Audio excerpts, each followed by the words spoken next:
revolt came across our radar in early 2018.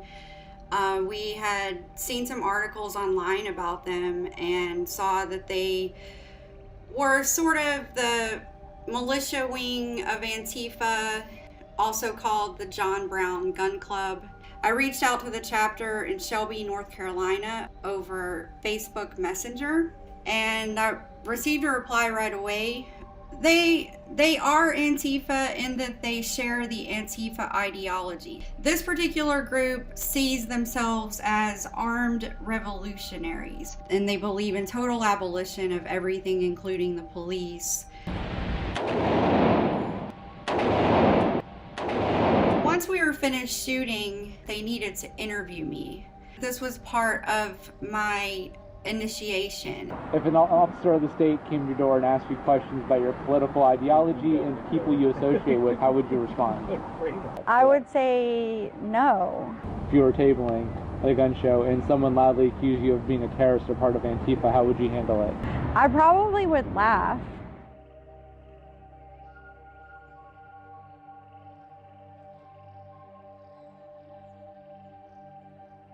So Redneck Revolt came across our radar in early 2018.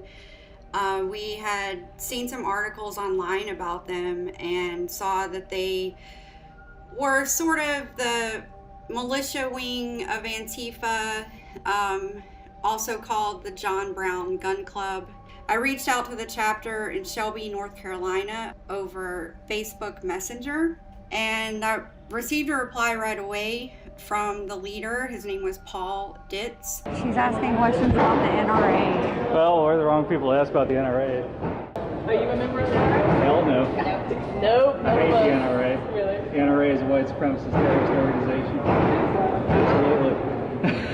Can I quote you? Yes. They are Antifa in that they share the Antifa ideology, and it can be shared by many different groups. Typically, Antifa that you see on TV are the ones that are dressed in all black, you know, and they go and they throw rocks or bricks and start trouble.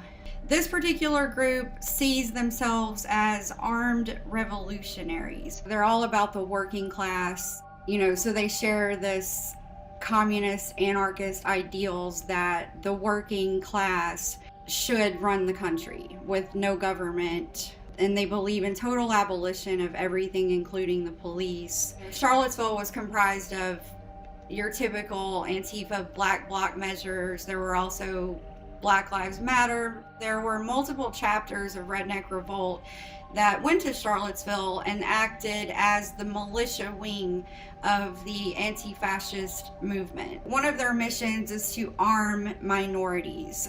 They feel that Black Americans and minorities are disenfranchised by gun laws and permit fees. I would say probably around the third time that I met with them, they invited me to go to the gun range with them for what they called range night. This is semi. Okay. That means semi-automatic. Okay. One shot for one trigger pull. You kind of have one foot back.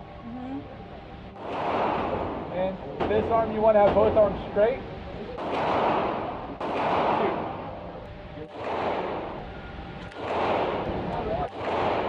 Going to the gun range with Redneck Revolt was especially stressful and scary because A, they had guns, and B, I was wired with a camera. So the entire time that I was there at the gun range, especially while we were shooting guns, I was constantly worried that something would come unattached or a wire would show. So I had to just be very careful about how I was wired up that night. Once we were finished shooting, they turned to me and told me that they needed to interview me and that this was part of my initiation, as part of my probationary period.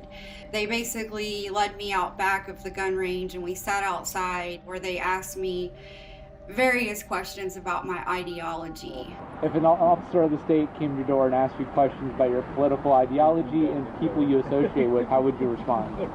An officer of the state, like who? Like, It could be if they came to my door and asked me about my political... If they said, do you know Clyde and Millie? And can you tell us about the political work that you do? Oh. How would you respond about that? I would say no. For one thing, I think if they came to my door, they would have to have a warrant in the first place, wouldn't they? And especially Well, just...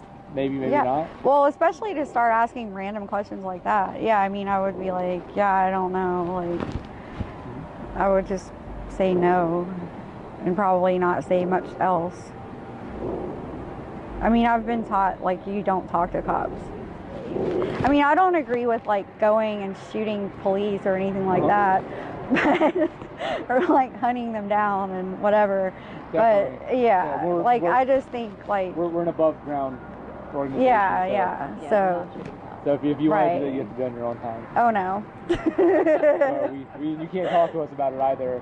Or if you do it and we find out about it, we're going to have to kick you out of the group. Oh, no.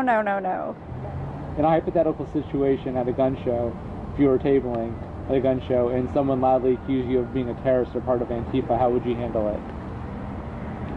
Like, if someone said it to me directly... Yeah. Mm-hmm. And someone's being directly confrontational with you in a crowd And they of said I was people. a terrorist? Yeah, part of Antifa. You're an Antifa super soldier and you're going to... You get paychecks from George You Soros. kill babies. George Soros is paying you to attack the government and you're getting Right. paychecks from Hillary Clinton. You're a goddamn champ. I probably would laugh. So their heroes were people like John Brown and Harriet Tubman. One of the first meetings I went to was really interesting because they were handing out coloring books that they made for children. It's got, some illustrations of Harriet Tubman, John Brown, and some other people like that. While I was in North Carolina, in the Charlotte area, one other thing that I was doing on the side was I was working as a volunteer in some campaigns. Initially, when Redneck Revolt found out that I was volunteering, they were okay with it because the candidate was my friend. After I had been in the group for a few months, I had already passed the probationary membership. They had already voted me in as a member. They confronted me over Signal, which is what they use for their communications.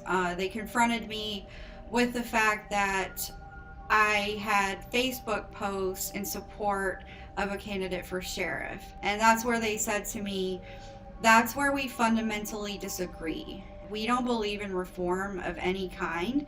We believe in complete abolition of the system itself, including police. So that was a major issue, and they ended up telling me that they had a lot of concerns. The words they used were they had security concerns about me and that I should not come back to the meetings again.